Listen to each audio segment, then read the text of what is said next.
الله نحمده ونستعينه ونستغفره ونعوذ بالله من شرور أنفسنا ومن سيئات أعمالنا من يهده الله فلا مضل له ومن يضلل فلا هادي له وأشهد أن لا إله إلا الله وحده لا شريك له وأشهد أن محمدا عبده ورسوله أما بعد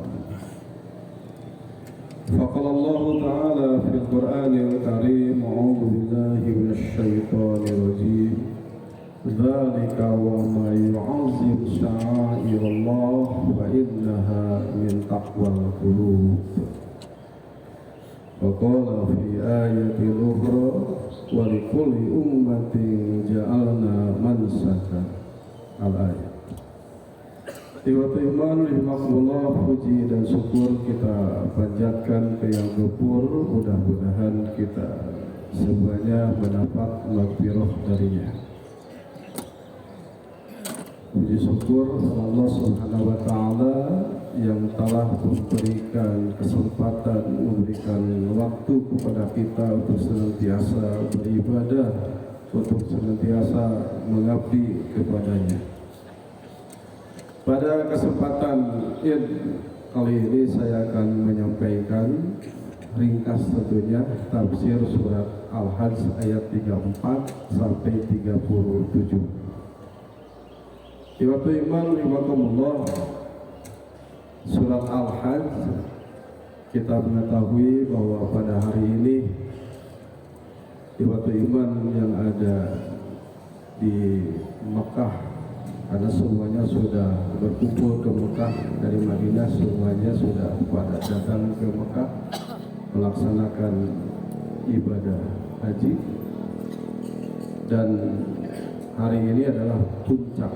Kemarin memang pokok Arafah, tapi puncak yang paling melelahkan adalah tanggal 10 ya. Tanggal 10 itu paling melelahkan. Berapa puluh kilometer harus ditempuh oleh jamaah haji.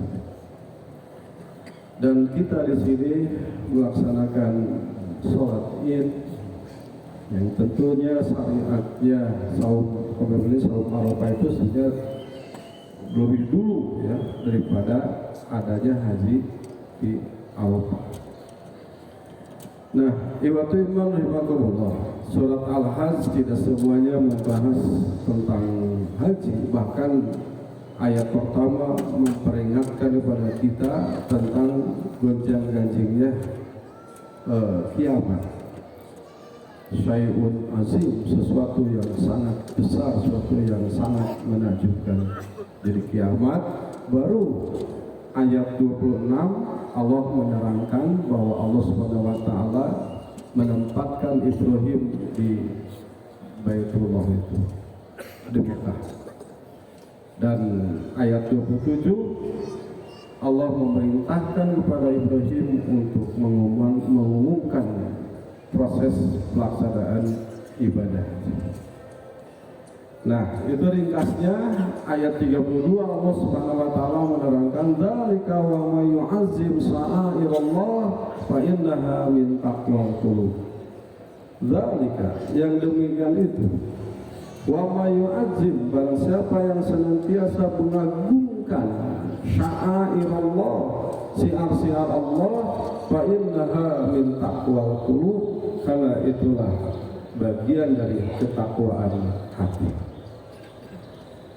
Baru ayat 34 Allah Subhanahu wa taala menerangkan walikulli ummatin ja'alna mansaka. Walikulli ummah, dan bagi tiap-tiap umat. Kalimat umat secara pecahan Pak, itu alifnya di doma, mimnya asalnya dua, mim patah dan mim mati dan mim patah, dua. Taknya tak marbutoh, diikat, marbut ya, marbutoh diikat. Doma artinya kumpul. Mim mati dan mim patah disatukan dengan ditandai syiddah. Kemudian marbut itu diikat, barangkali marbut masjid mungkin saja dari Robito ya, marbut. Kenapa? Karena marbut itu Pak tidak bisa kemana-mana ya, Pak Kosman itu nggak bisa kemana-mana kan, harus tinggal di masjid, harus menjaga masjid, nggak bisa ngusuk Pak. Ngusuk lilama nggak bisa, kamu ngusuk ke Cirata nggak bisa ya, sebab kudu adan ya, kudu adan. Makanya marbut itu terikat, nggak bisa ke mana-mana kecuali ada wakilnya, ada wakil. Nah umat itu Pak dikumpulkan, setelah dikumpulkan kemudian diikat, dikumpulkan, kemudian disatukan, dan setelah disatukan diikat seperti sapu nyerek, dikumpulkan dulu kemudian disatukan supaya tidak bercerai-berai, supaya tetap beroncai. Itu apa? Di talian itu umat. Pertanyaannya, apa yang mengumpulkan kita di sini? Apa yang mempersatukan kita di sini? Apa yang mengikat kita di sini? Nanti ada di akhir ayat ini. Allah menerangkan walikulli ummatin, itu menurut umat secara istiqoq. Menurut ilmu bahasa itu ada istiqoq dalam bahasa pecahan. Menurut Ar-Raghib Al-Asfahani, umat itu kullu jama'atin yazma'uhum amrun ma. Dalam satu mahtutoh teks amrun tidak pakai ma. Kullu jama'ah, setiap kumpulan, yazma'uhum amrun ma, yang mengumpulkan mereka urusan sebagai berikut. Imma dinun wahidun, apakah satu keyakinan. Jadi kalau keyakinan Yahudi maka disebut umat Yahudi, keyakinan Nasrani disebut umat Nasrani, keyakinan Islam disebut umat Islam, itu disebut umat. Au zamanun wahidun, atau satu waktu, satu zaman. Zaman Nabi Ibrahim disebut umat Nabi Ibrahim, zaman Nabi Musa disebut umat Nabi Musa, zaman Nabi Isa disebut umat Nabi Isa, zaman Nabi Muhammad sampai yaumil kiamat itu disebut umat Nabi Muhammad.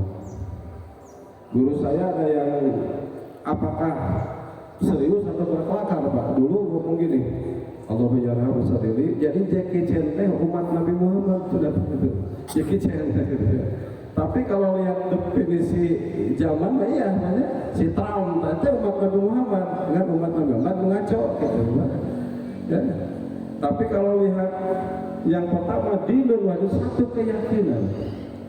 Sehingga apa yang mengumpulkan kita di sini, apa yang mempersatukan kita di sini, dan yang mengikat, apakah urusan agama, urusan suku, bangsa.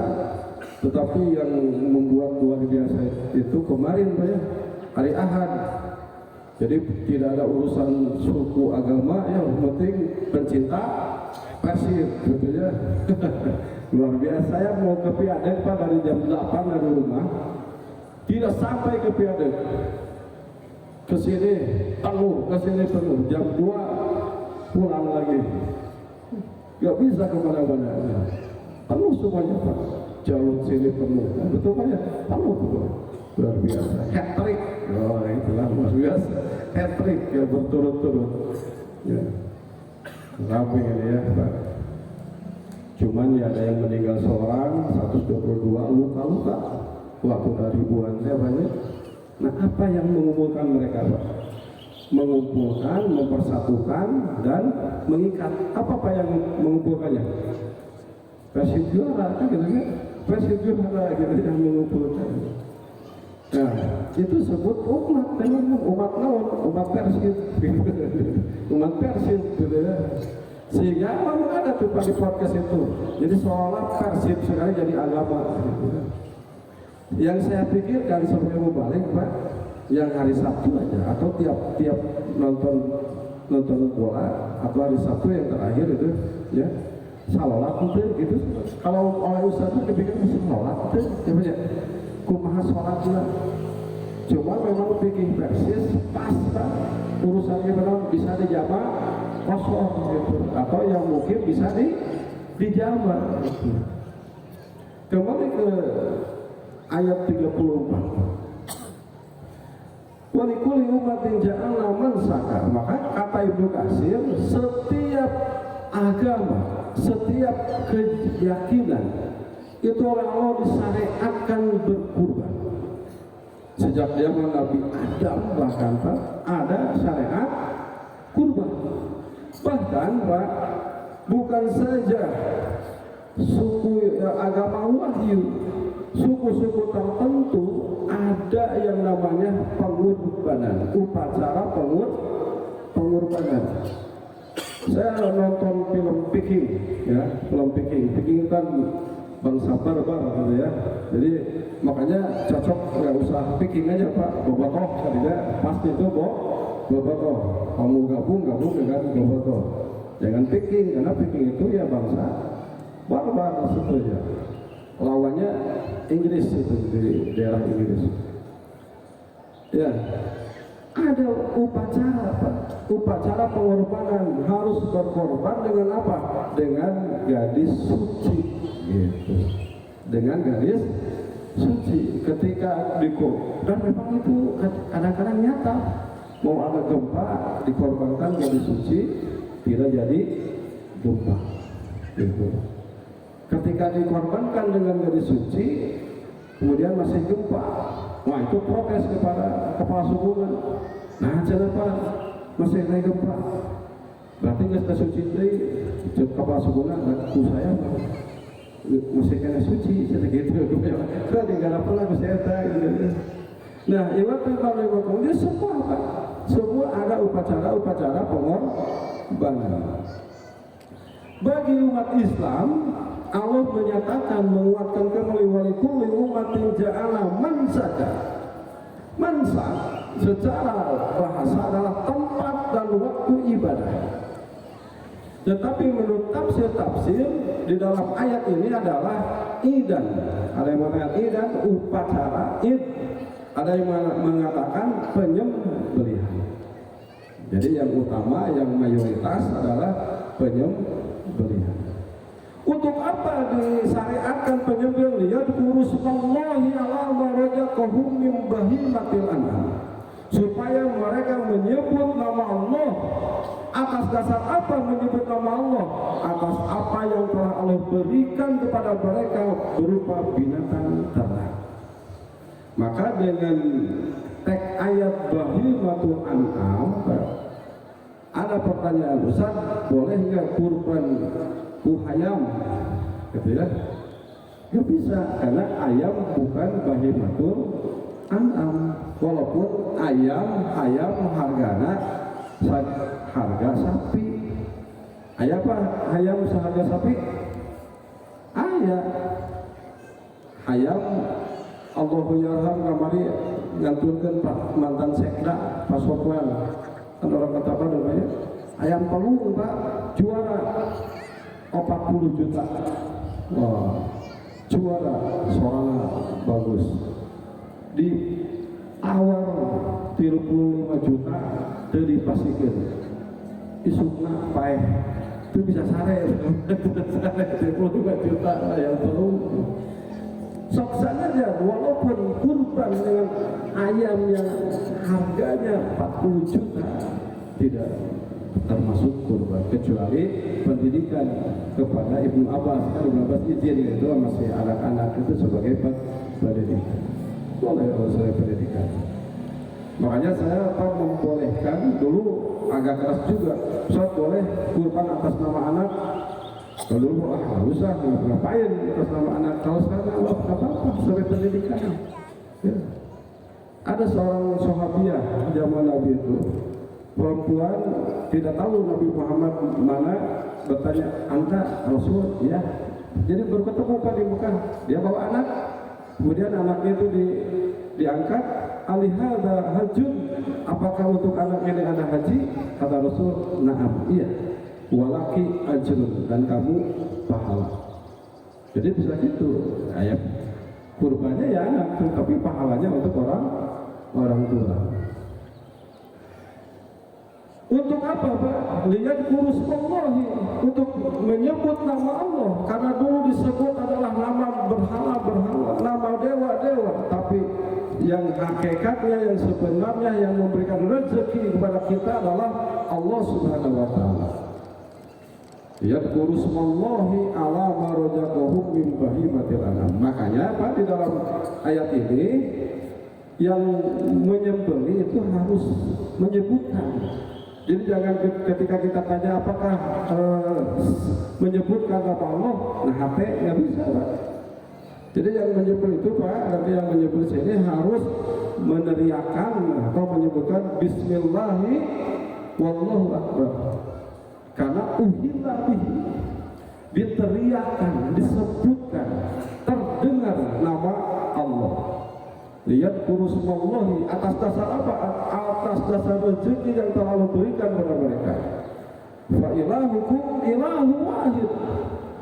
Maka ilah kalian, yang tadi pertanyaan, apa yang mempersatukan kita di sini? Apa yang mengumpulkan kita, mempersatukan kita dan mengikat kita di sini? Fa ilahukum ilahu wahid. Walaupun syariatnya beda-beda sejak zaman Nabi Adam sampai sekarang, tetapi satu yang memerintahkan yaitu Allah. Falahu aslimu, maka kepadanya lah engkau berserah diri. Jadi yang mempersatukan kita apa? Islamnya, Pak. Bukan agama, bukan persib, begitu ya. Tapi yang mempersatukan kita adalah keyakinan Islam, yaitu tauhid la ilaha illallah. Kita menggunakan dari tadi Allahu Akbar, Allahu Akbar. Allah Maha Tinggi. Hewan binatang ternak yang menurut kita besar, tapi Allah Maha Besar. Mereka ditundukkan oleh Allah Subhanahu wa Ta'ala, bertasbih alam semesta itu kepada siapa? Kepada Allah Subhanahu wa Ta'ala, tunduk patuh atas aturan-aturan yang telah ditentukan oleh Allah Subhanahu wa Ta'ala. Wa basyiril mukhbitin, berilah kabar gembira pada siapa? Mukhbitin. Di sini, Pak, yang berkurban hanya satu. Dalam Al-Quran tidak ada kalimat lain al-mukhbitin, itu hanya di dalam surat ini, Al-Hajj ayat 34. Dan itu sebutan predikat bagi yang berkurban, yaitu al-mukhbitin. Siapa al-mukhbitin? Kata Imam Al-Thawri, al-mutma'inina ar-radina biqada'illahi al-mustaslimina. Ya, banyak pengertian-pengertian di tafsir Ibnu Katsir, tetapi yang dipilih adalah al-mutma'inina, orang yang tenang, tentram, orang yang ridho, orang yang ridho, ar-radina biqada'illahi, orang yang ridho dengan aturan ketentuan dari Allah Subhanahu wa Ta'ala. Al-mustaslimina, orang yang berserah diri. Kalau di kita itu seperti TNI, ya. Jadi sebelum tahu perintahnya apa, Pak? Siap, kan dia. Jadi siap, kan itu, Pak. Luncat kalau orang merah, luncat. Jadi siap dulu, itulah mukhbitin. Ibrahim itu siap dulu. Ismail siap langsung. Walaupun Ibrahim diperintahkan untuk menyembelih anaknya, Ismail siap. Ini adalah perintah dari Allah Subhanahu wa Ta'ala. Itu mukhbitin, Pak. Jadi orang yang berkorban itu, Pak, aslinya nih, walaupun saya juga nggak bisa mencapai itu, Pak, tidak akan mikir-mikir, Pak, tidak akan mikir kurban ulah, kurban ulah, kurban, jadi ulah kurban. Kurban ulah kurban ulah kurban, jadi ulah kurban gitu. Jadi ulah kurban pikir-pikir, coba nyicil ke DP motor sagramun mas lebih 3 gramen kan gitu. Mau pikir-pikir, Pak, langsung dia berkurban. berkurban. Kenapa disebut al-mukhbitin? Berilah kabar gembira.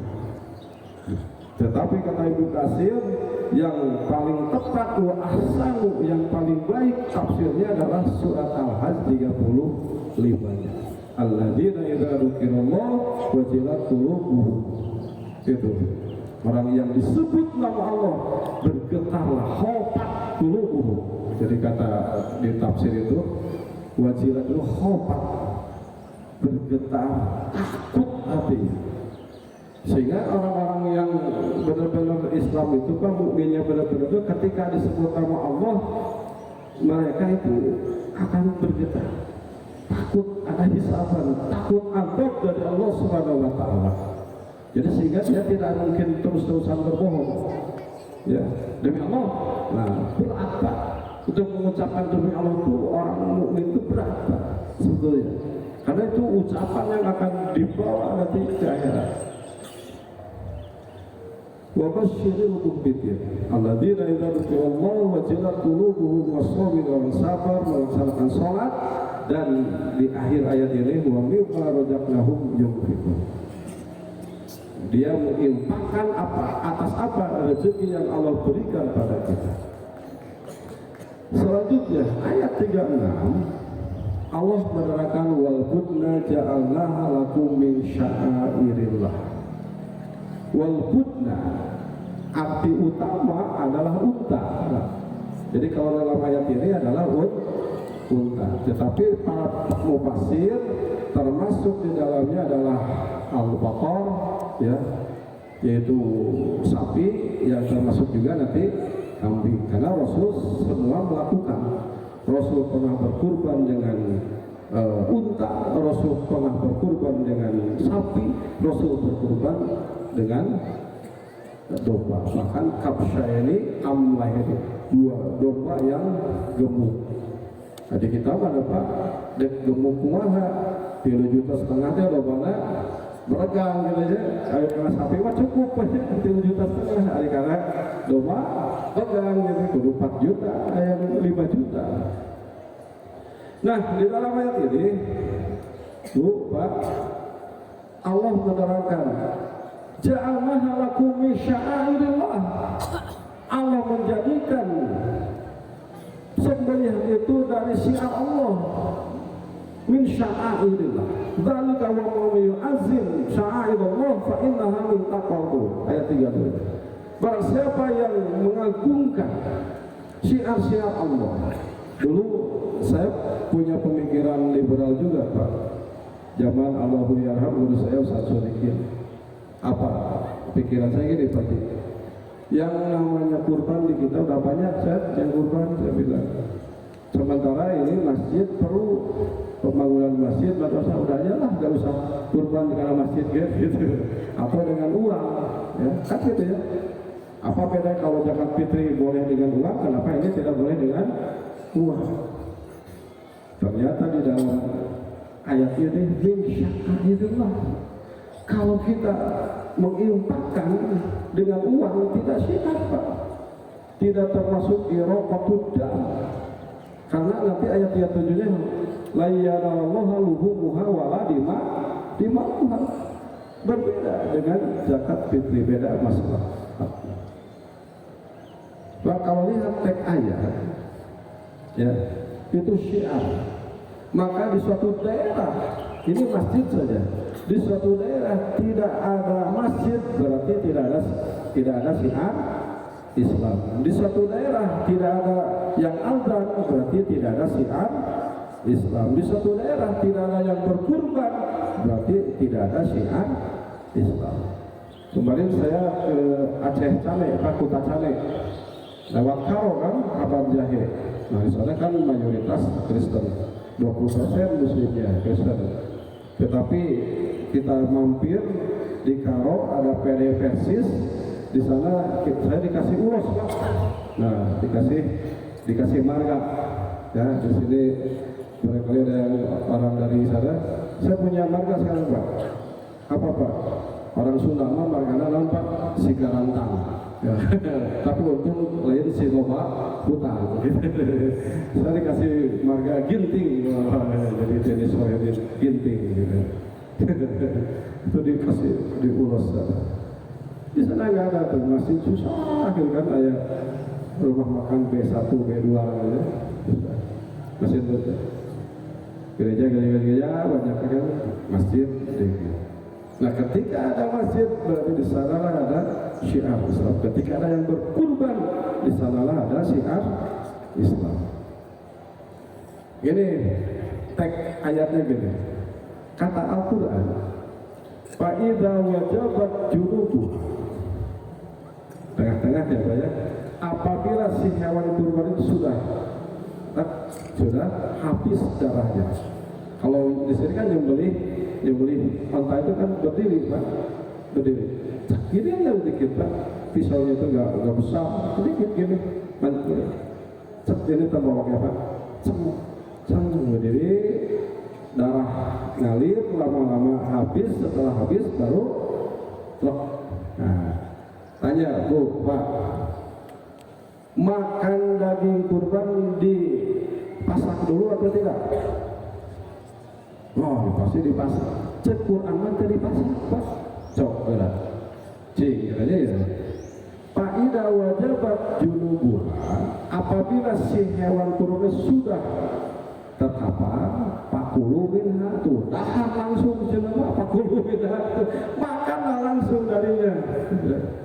Di sini saya tidak akan menyampaikan pikir, bukan gitu Pak. Pasti dimasak, tapi penyampaian Al-Quran disebut ijaz, ringkas. Makanya cekur anak dia berlamun panjang lebar Pak, di mana geus ya, terus ku aja disik-sikan, disebitan, terus ada seetik-seetik gitu ya. Puluna dicokot, terus di etama dipasak, dek di Pak, dek di sate, dek di kere, itu panjang urannya, nggak seringkas, ya. Disampai diberikan pada masing-masing. Makanya ada yang mengatakan 1/3 untuk yang berkurban, 2/3 untuk mustahik. Terus ayatin, tapi tidak mesti. Bisa yang kurban semuanya, nggak apa-apa. Kenapa? Tidak ada yang tidak berkurban. Di Arab apa semuanya berkurban. Satu keluarga semuanya kurban.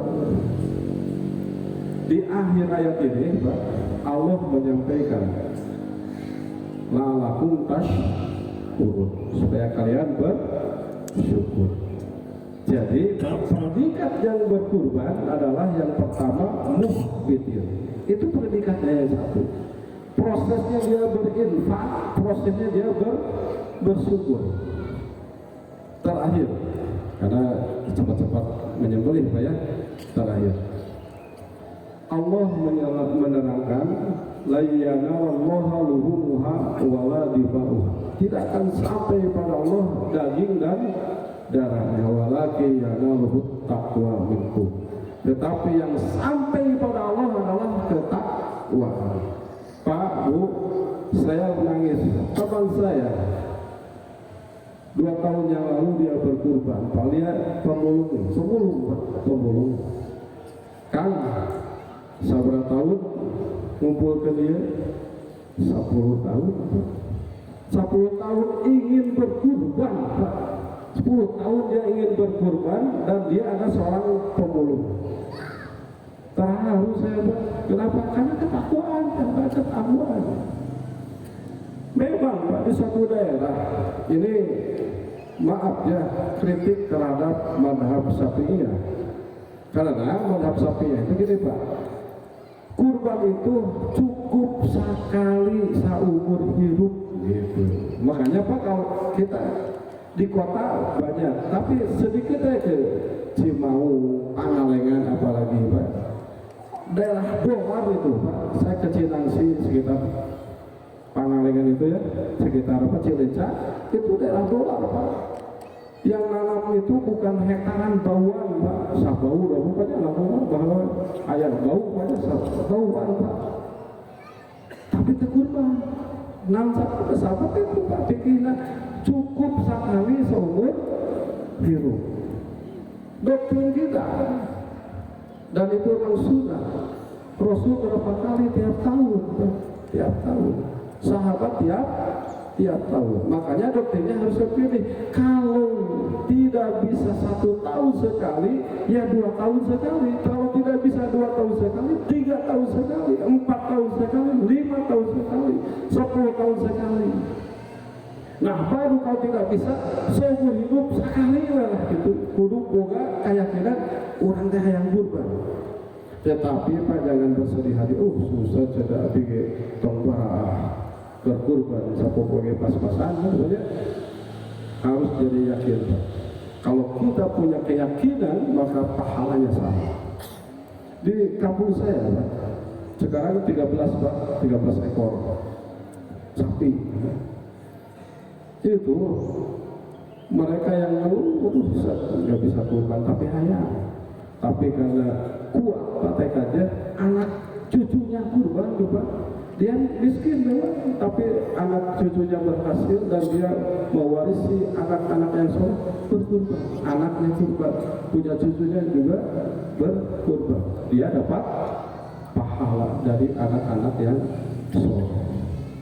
Di akhir ayat terakhir Allah menerangkan wa basyiril muhsinin, berilah kabar gembira orang-orang yang ihsan. 2 predikat bagi yang berkurban, 1 al-muhbitin, 2 al-muhsinin. Prosesnya dia berinfak dan tanda bersyukur. Kenapa diakhiri dengan wa basyiril muhsinin, tidak diakhiri dengan wa basyiril mu'minin? Karena terkait dengan kurban adalah mereka yang berbuat ihsan, mereka berbuat baik. Ihsan itu begini Pak, kita memberi pada orang yang suka memberi pada kita disebut adil. Nanya, kalau sok nanya ke orang, adil Pak. Tapi lamun orang nanya, kalau ngabeudang ke orang, si mas pangeluh kabeh. Si anu ditaros kalah ngabaudan gitu. Ditaros kalah ngabaudan. Kalau kita bertanya kepada orang yang memusuhi kita, itu disebut ihsan. Memberi kepada orang yang tidak pernah memberi, bahkan seorang surama pintar korek, maka disebut ihsan. Maka yang berkurban dipastikan muhsinin berbuat ihsan. Mengapa? Karena dia dipastikan memberi kepada orang yang tidak pernah memberi padanya. Bahkan mungkin saja tidak tahu Pak, siapa yang memberi. Mengapa tidak tahu ya siapa yang memberi? Kan dari panitia ya, dikasihkan ya, atau pakai kocak bisa panitia, nggak tahu dari orang yang berkurbannya.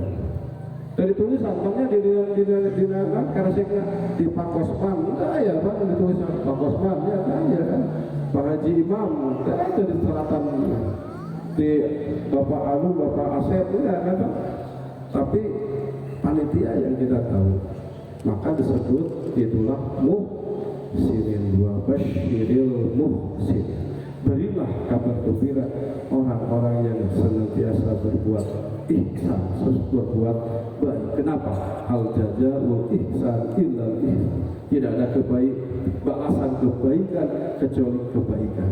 Wallahu yuhibbul muhsinin. Allah mencintai orang-orang yang senantiasa berbuat baik. Dikuatkan lagi, innallaha yuhibbul muhsinin. Sesungguhnya Allah mencintai orang-orang yang berbuat baik. Jadi ihsan dalam Quran lebih dari 10 kali.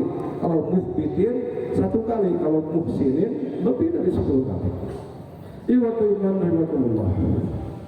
Barangkali demikian yang dapat saya sampaikan. Ringkasnya dari tafsir Al-Hajj ayat 34 sampai 37. Kesimpulannya, yang berkurban itu dalam Quran diberi predikat oleh Allah Subhanahu wa taala 2, yaitu al-muhbitin dan al-muhsinin.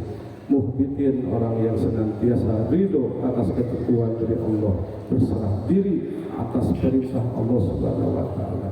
Yang kedua, muhsinin orang yang senantiasa berbuat baik. Prosesnya senantiasa berinfak dan bersyukur kepada Allah Subhanahu wa taala.